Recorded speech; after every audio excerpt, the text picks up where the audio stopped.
All right, thank you again for joining JMT Consulting for our Expert Speaker Series. My name is Megan Mendiola, and I'm a Regional Marketing Coordinator here at JMT. We're very happy to have our very own HR Manager, Tony Reid, here with us today to tell us all about performance reviews. This webinar is sponsored by JMT Consulting. We are an ERP and financial management solutions firm with 28 years of experience that specializes in nonprofits. We work with a wide variety of software partners to find the best solution for your nonprofit. I'd like to share just a few housekeeping notes before I turn it over to Tony to get us started. If you have any questions during the webinar, please submit them in the question and answer portion on your control panel. We will take a break about midway through the webinar to answer some questions, and then again at the end of the webinar. So please submit your questions as you think of them. Also, today's webinar recording and slides will be emailed to you within 24 hours following the conclusion of today's webinar. Finally, I'd like to introduce Tony Reid to you. He joined JMT Consulting Group in September of 2019 as the Human Resources Manager. He has over 25 years of experience as an HR professional and also has his master's in business specialized in organizational development in HR. And with that, I'll go ahead and turn it over to you, Tony, to get us started. Thank you very much, Megan, and thank you everybody for joining us this afternoon for Performance Reviews, the key to develop future behavior. I'd really like to thank Megan because she's done an awesome job in getting all this put together. And for those of you that do not know, this is a new role for Megan within JMT. And handling the Expert Web Speaker Series is a great goal and challenge for her. It lets her step up as a leader and handle a lot of these. And I think it's great to see that we're branching out. We're going into new areas so that we can share some of the insights that we've learned here with this with the organization. As she said, I've been with the company for about 5 months. And with that, we're going to start into what's known as performance reviews or performance appraisals. You can use either word, whichever way that you prefer. And one of the things that for a lot of leaders that they deal with, or a lot of managers, is sometimes leading a team can feel like you're herding cats. It's like your team members are going all over the place. You can't seem to get them going into the area that you want them to, or in the direction to get the proper goals or the proper motivation in order to create the vision that you want for your organization. So one of the things that we often ask is, are we really kind of leading them in the right direction, or are they kind of just going on their own because they really don't have a direction? And that's often the case because a lot of companies do not perform performance reviews. And to give you an idea, performance reviews are going to be a new thing here for JMT, that they're going to be formalized performance reviews. We've actually done performance reviews, but not to the formalized sense that we're going to do here. I'm not going to be explaining every step to performance reviews because there's multiple performance reviews, but we're going to go over the keys to performance reviews and why they're necessary. Performance reviews can save you more time and money than almost anything within your organization. When we think of performance reviews, it pretty much comes down to, you can consider it like Godzilla entering Tokyo.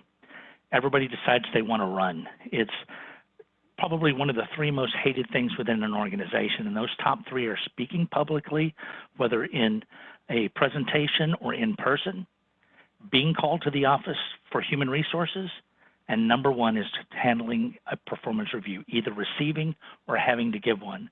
Most managers actually dread this the most in their entire position. They hate doing performance reviews.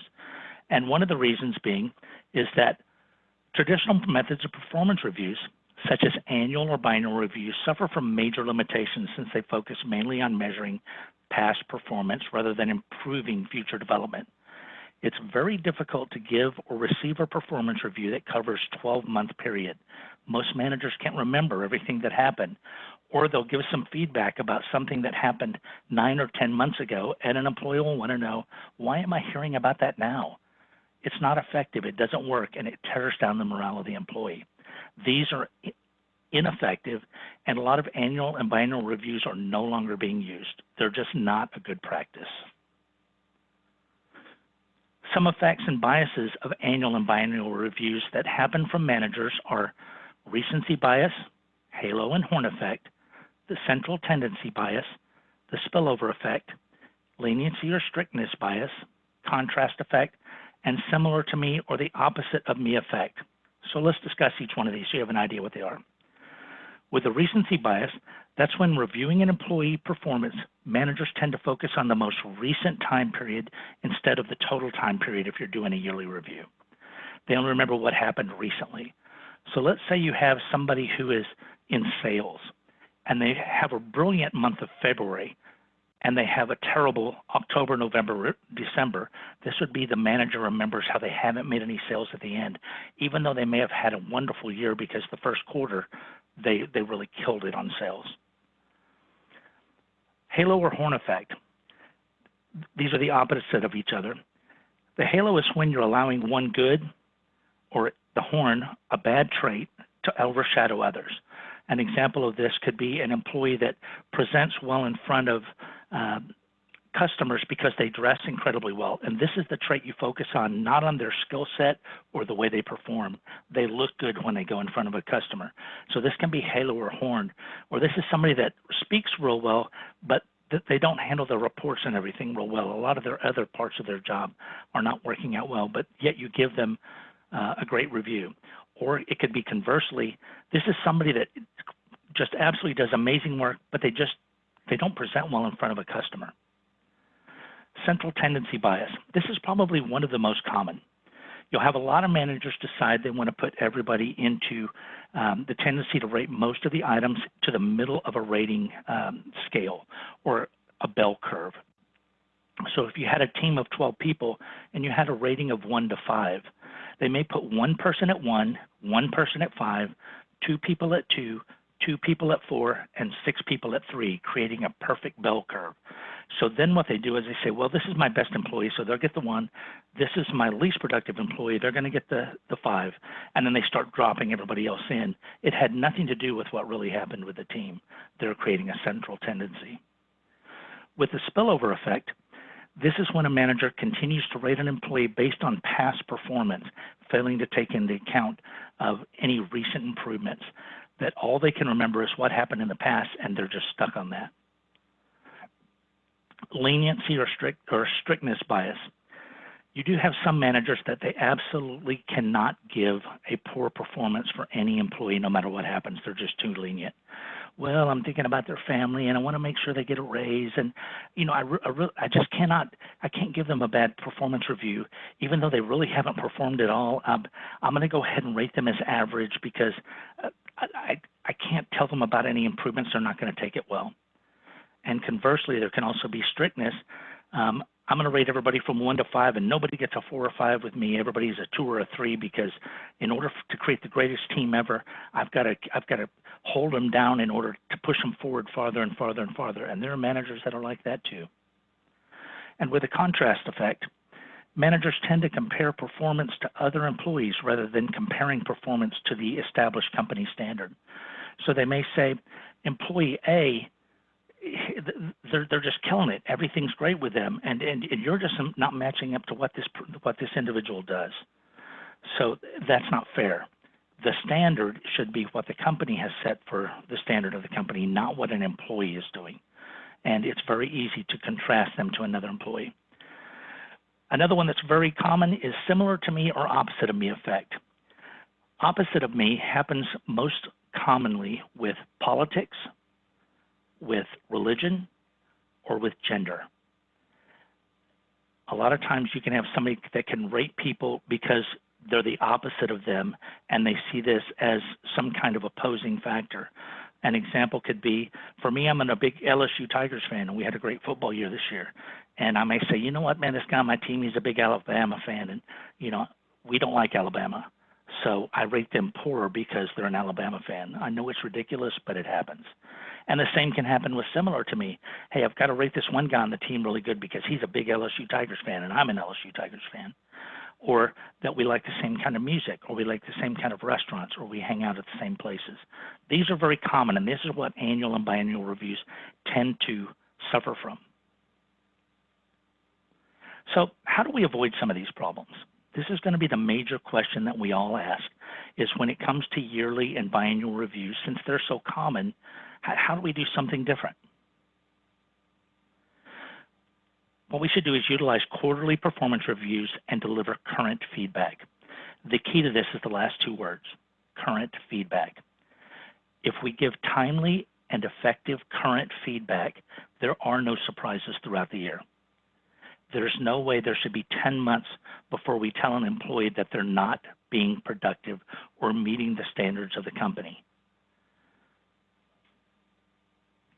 Modern performance review methods assist with 7 major things. They define the goals clearly. They provide real-time feedback. They enhance employee performance. They identify training and development needs, and this one is key. They offer insights on counterproductive tasks. They improve employee engagement and retention, another key feature. And they align performance with current goals and future goals. One of the things that's real important is finding ways to engage your employees to actually become a part of the process. Performance reviews serve 3 basic functions.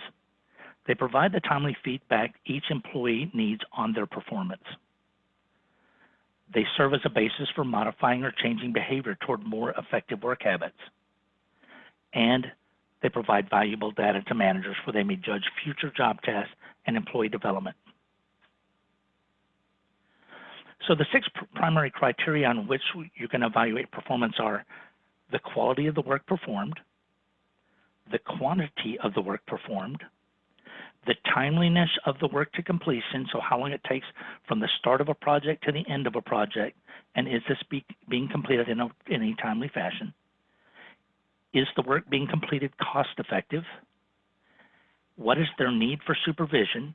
Is it excessive, or does there need to be more because they haven't been trained properly or up to standards?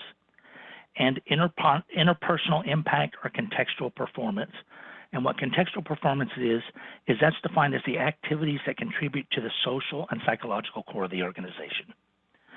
So some examples of this would be volunteering for additional work, following organizational rules and procedures, even when they're inconvenient, assisting and cooperating with other coworkers, such as you have a whole project that's done with marketing and a whole bunch of gift boxes need to be put together for a event that's going to be occurring, and all of a sudden you need to do 300 gift boxes, and they've got to be ready by tomorrow, and the whole team kicks in and gets those boxes ready. Even though they're not a part of marketing, that's contextual performance because they see the needs of the organization and its goals and vision more important than what they're currently handling at that very moment. A Gallup study of data, this is why performance reviews matter. A Gallup study of data from 2018 found that the average employee engagement rate in the United States was only 34%. So barely 1 in 3 employees are engaged with their organization at a given time. This means fully engaged. 13% of all workers are actively disengaged. That means they care nothing about their job except to collect a paycheck. They don't care about the goals. They don't care about the vision. They don't care about much about anything about the job, and they have very little to no loyalty. An average of 53% of all employees fall in the middle as neutral or somewhat engaged, and this includes management. Engaged employees are much more likely to stick around within an organization because they're happier and more fulfilled in their work. Effective performance reviews can help provide employees with a clear idea of how they're valuable to the organization. And employees want to be valued. Typically, a lot of people think employees want to sit around and they really don't want to do any work, and it's really not true. Employees want to be valued. They want to contribute, and they want to make a difference because they want to feel that their career matters.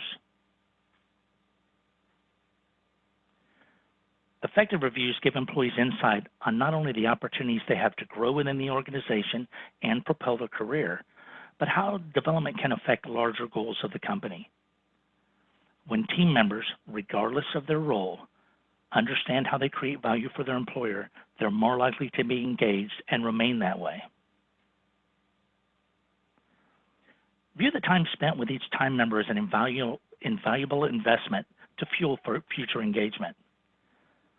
When team members are more focused and engaged, they're not only more productive, but they're also more likely to remain loyal for the long term and stay with the organization.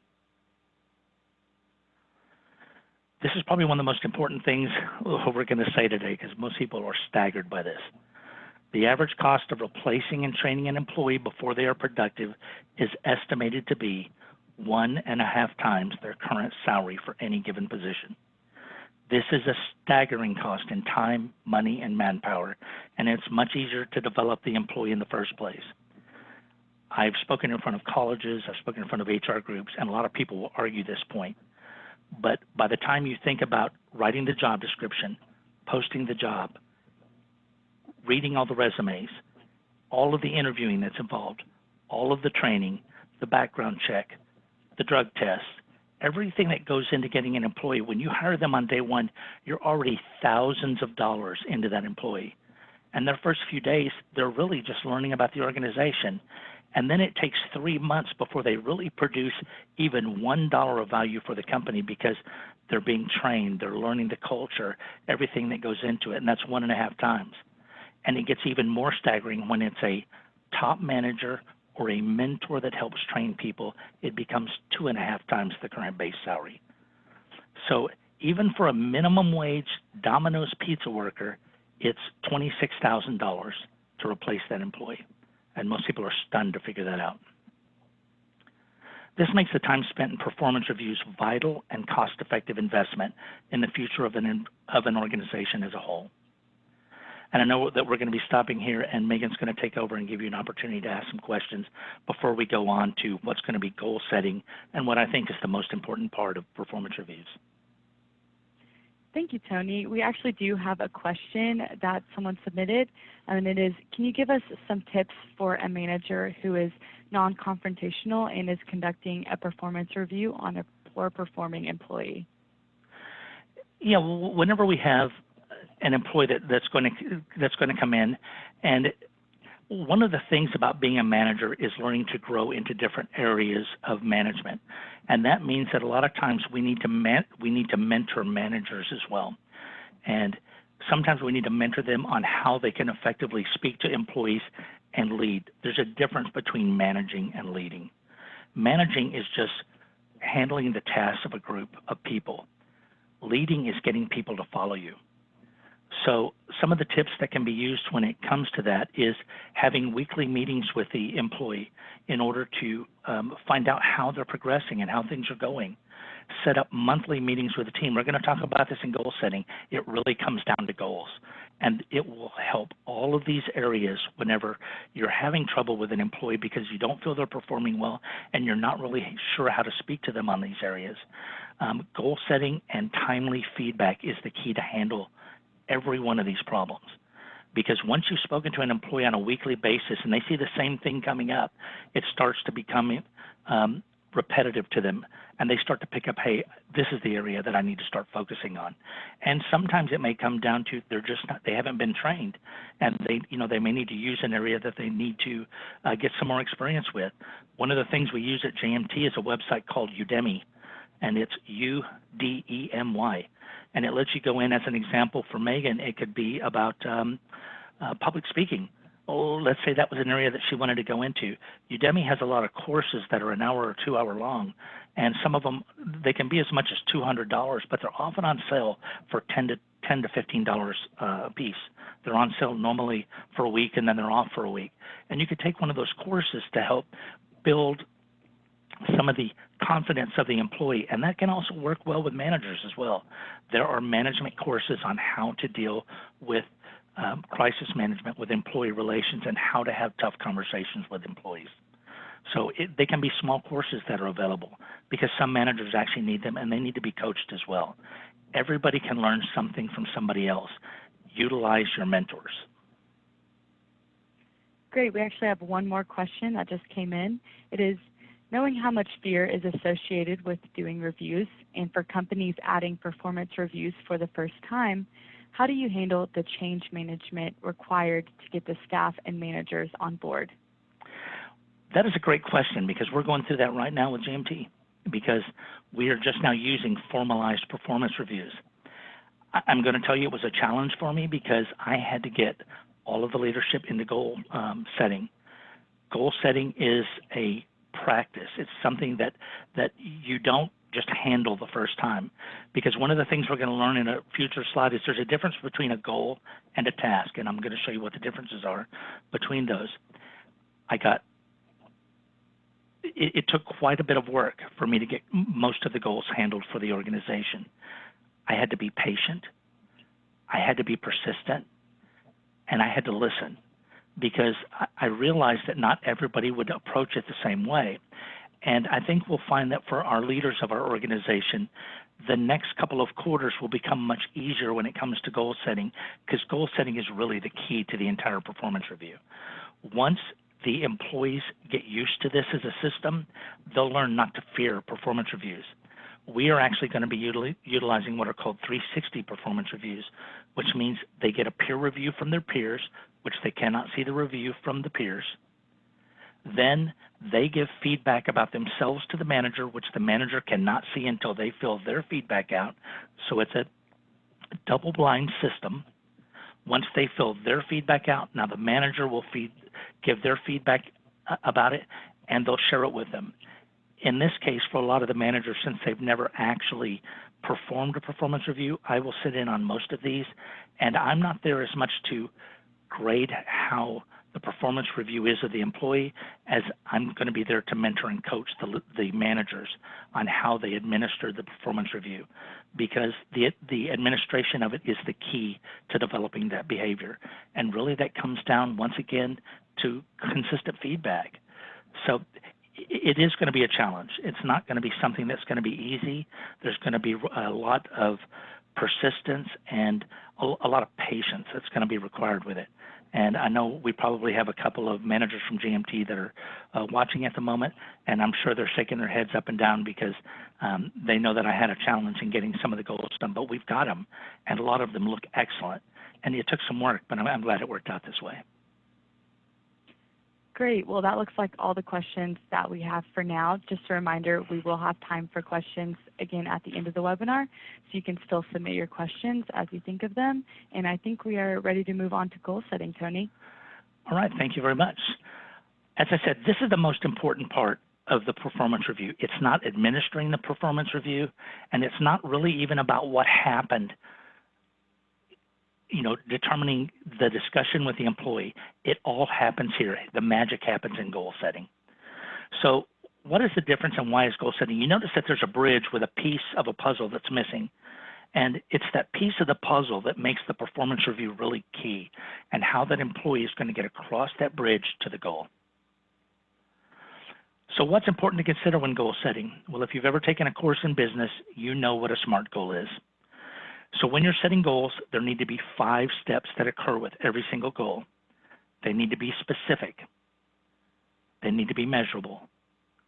They need to be achievable. They need to be realistic. And they need to be timely. There needs to be some kind of time frame with them. So ask yourself with every goal set, can I answer each one of these 5 questions? If you can't, you need to adjust your goal. It's not either specific enough, it may not be realistic, or I haven't even set a time frame on it. These are the 5 keys for every goal that you're going to set. So what's the difference between a goal and a task? This is going to be a big question.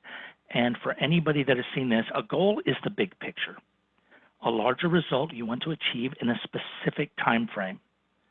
So when we think of the big picture, if I want to take a 1-hour course in Udemy, that is not a goal. That would be a task, because a task is something you achieve in order to reach a goal, a means to an end, something that needs to be done that is normally short and small. So if it's something where you could go to a training course and you're only there for a couple hours, that would be a task. So as an example, if Megan wanted to become a public speaker, as we used as an example earlier, the Udemy course would be a task in learning to public speak. Let's go to the movie that occurred, and I'm sure quite a few people have seen it, The King's Speech. In this, King George VI became a king when he had an incredibly bad stammer during World War II. His goal was to stop stammering, so he went to a speech therapist to work on this. Well, the speech therapist, the goal was to stop stammering and be able to publicly speak. That is a massive goal. They knew that it was going to have to be worked in a certain amount of time because the imminence of war, it was imminent. It was going to happen. And so a lot of the tasks that occurred from Jeffrey Rush, who was the speech therapist in the movie, he had him do exercises that relaxed his jowls, that relaxed his body. He would have diaphragm exercises for him to breathe better. He asked him to stop smoking. These were all tasks to help complete the goal. He would have him sing "Row, Row Your Boat" while he spoke, because he would concentrate on "Row, Row Your Boat" and not thinking about what he was doing. So all these small tasks went into the goal in order to make this happen. And if you ever get an opportunity, watch the King's Speech. It's probably one of the greatest examples of a goal that I know of. So when you're going to create a goal, let's say one of your goals is to write a handbook for your company. So what tasks would go into that? Some of the tasks would be to learn some of the compliance issues that could occur for your handbook. Others would be find out what some of the benefits that you have available to put in the handbook. So how many areas are there going to be in the handbook? Each one of these areas would be a task. And I want to complete them one bite at a time, or one task at a time, to complete my goal. Goal setting can be used to resolve conflict, help team members break bad habits, and give organizational insight into cultural issues that could negatively affect employee performance. Goal setting can be utilized to measure employee output based on key metrics, which allows managers to more clearly and coherently provide effective feedback. Perhaps operational demands have forced a team member to take on tasks that require a skill they haven't fully developed or even been trained in. The team may be short-staffed, or there may be a missing or brand new supervisor on the team. Armed with this information, a manager can now work with the team members to set the goals for developing a specific skill and communicate workload challenges before they escalate into a problem for the team and the organization. What I did with JMT was I asked the employees to write down some potential goals for their team. Then the managers wrote down some goals. Then they got together and they collaboratively discussed what would be their proper goals. The manager could push in a certain direction that he wanted a goal to go, and the employees could also give some pushback that, to find something that they felt was going to be attainable, that was going to be realistic, that they could actually get done. But yet you want to stretch the employee enough so they get some growth. This is how they're going to become mentors and excel in the organization. Now, one thing that was brought up to me by one of the employees today, and I'm going to share this with you because I thought it was a great point, is many times employees will be afraid to give you what they think is a proper goal because they're afraid it's going to affect their potential pay raise or possibly get them in trouble in a performance review. This should never be the case. Stretch your employees. Show them why it's beneficial for them to reach for a farther goal than even they think they could do. And if they don't make it, it's okay. You'll know why they didn't make it as a manager. So how should goal setting be initiated? Goal setting should be a joint venture between the employee and the manager rather than simply giving the employee their goals and expecting them to perform them blindly. Joint feedback goal setting gives the employee a vested interest in the goals they're expected to perform. When you just hand somebody goals, they may think that the goals you gave them aren't fair compared to the goals you gave another team member on the team. An article from Forbes 2017 states that goals created in conjunction with an employee have over 3 times increased chance of being successfully completed compared to goals that are simply handed out by managers. This is a huge factor in goal setting. Do it with your team members. This clearly shows that getting an employee involved in goal development is a key metric to successful performance. How often should you check on goal progress with employees? A manager can establish that goals are on course to be completed successfully and in a timely manner with a quick 10-minute weekly meeting to ensure that everyone has a balanced workload and that deadlines are reasonably attainable. Hold these meetings at the beginning of the week in order to allow the rest of the work week to be more productive. Besides weekly status updates, it can be a good idea to bring the team together for a monthly meeting to go over goal updates for the entire team. This allows the team to see where they stand as a unit compared to individually. These collaborative meetings can show any deficiencies that have developed within the team or areas where other team members can lend assistance or mentor another team member. Very often you can find that one team member can assist another team member who's having some difficulty getting theirs completed because they may have actually worked in an area that this other team member hasn't had some kind of dealing with yet, and that some mentorship could actually be the key to getting that goal done. And then there's a kind of collaborative feeling among the team that they did it together.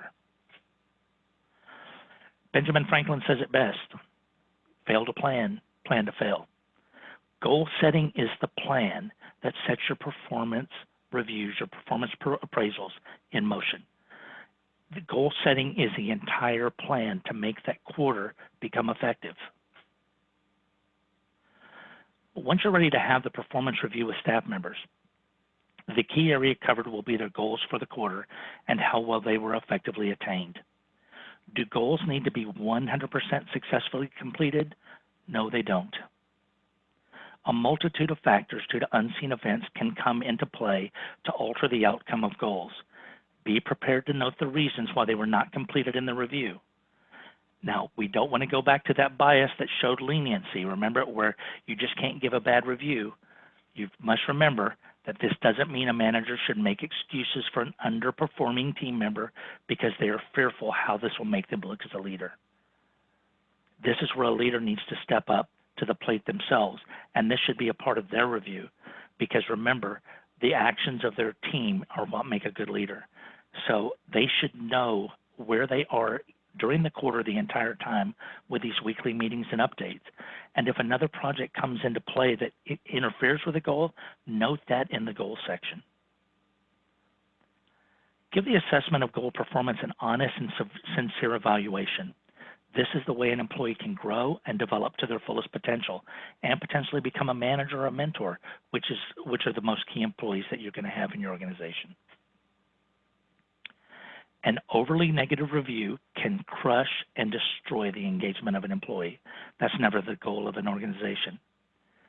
Get in the habit of using words like coaching, value, creativity, opportunity, development, mentor, productivity, support, teamwork, and cooperation, for example.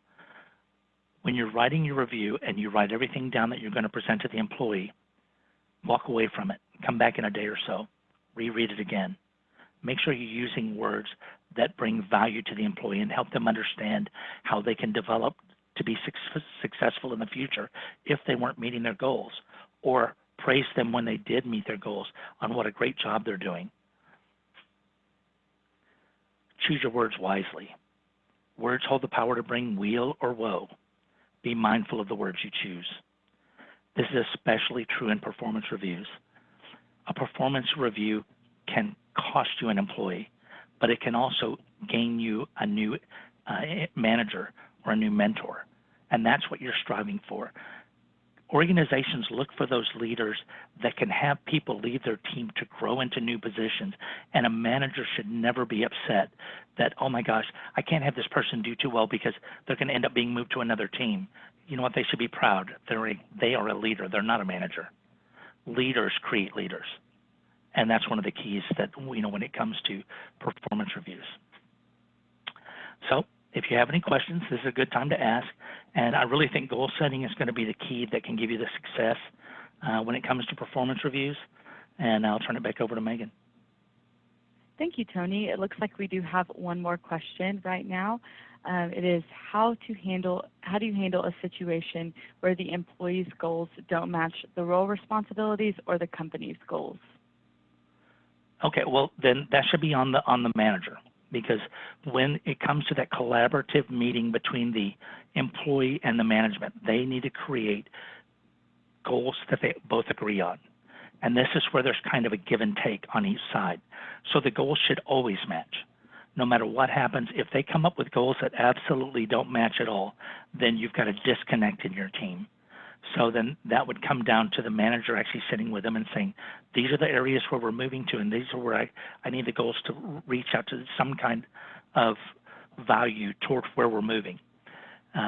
So there really should never be a disconnect, because if you're setting goals together, before they're ever put down for the quarter, they're agreed upon by the manager and the employee. So there's not one side just choosing the goals. So what I recommend is, and this is what I recommended for some of the teams at JMT, is write some goals down, get with your manager, and look at the areas that you feel needs for your team at the moment. Then your manager is going to come back with some ideas of what they feel are best, because it is amazing how many employees came up with good goals on their own. A lot of them came up with some very good goals, and even some that the managers hadn't thought of that they loved. You will surprise yourself at how your employees really want to do a good job. Great, and it looks like that is all the questions that we have for right now. So I want to go ahead and thank everyone for joining us today for our Expert Speaker Series. And I would like to thank Tony as well for his time today. We hope you enjoyed the presentation and that you will join us for future events and webinars as well. You can find out about those upcoming webinars and events by visiting us at jmtconsulting.com and clicking on the Events tab. I also want to take a minute to tell you about our upcoming annual Innovate Conference, which will be May 4th through the 7th at the Foxwoods Resort and Casino.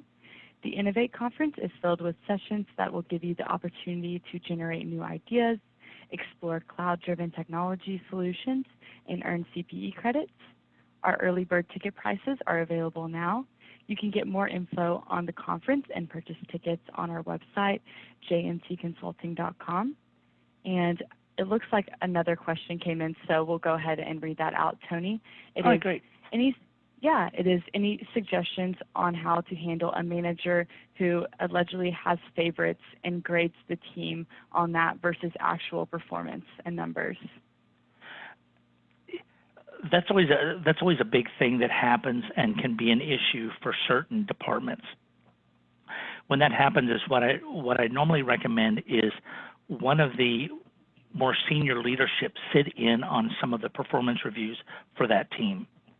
And then what they do is they tend to give some mentoring to that manager, because it's very easy to direct a manager when you know that they're showing some kind of favoritism or leniency to a team that is not performing up to the standards that they really need to do, but the performance reviews don't reflect that. Then that becomes not only a factor for the manager, but for the senior management in charge of that manager. They now need to be looking at the situation that's going on. At JMT, what's going to happen is I will be in on performance reviews, not looking at the performance review of the employee. I will be looking at the administration from the management. And I want to see, are our managers getting the process of performance reviews, and do they need some coaching or mentoring in order to get that effective? There's no way for me to really know how their teams are performing, because I'm not in their team on a daily basis, but I can get an idea of what's going on, and I know what's happening with most of the teams as a whole of how their performance is. So I can now look at the manager to see, are they giving this, are they being fair? Are they using the proper wording when it comes to performance reviews? Are they giving this an analysis that is even-keeled? Are they giving good feedback? Are they mentoring and talking about future goals for the team and how that employee can develop and become a superstar themselves? Are they giving those encouraging words that happen? That's what I'm looking for whenever I sit in on a performance review, and that's what a senior manager should also be doing as well. When they're watching a manager do that performance review, they're actually doing a small evaluation of the management performing the performance review. So that's always something that you need to look at. And if it happens one time, that's okay. Start coaching that manager, because at that point, you're letting them know that even though I feel your team is not reaching the standards that we want, at the moment, I feel you may be being too lenient on your performance reviews, or you're showing some kind of favoritism. So now you need to start changing their behavior, and because you can't change the behavior of the performance till you change the behavior of the manager. So one of the things we're looking at is, since we're branching out into human resources, I did want to mention to everybody that if you have some ideas that you would like to see on presentations from human resources, I've mentioned this to Megan previously, give some suggestions on what you would like to see. I know that I'll be giving presentations again in the future, and we'd like to come up with some different topics. And Megan, if there were any more questions, I'll be glad to answer them. Or if I didn't fully answer a question that was given out, please let me know, and I'll be glad to elaborate some more. Thank you, Tony. So it looks like that was the last question. So we'll go ahead and officially conclude the webinar. We hope everyone has a great rest of the day. Bye.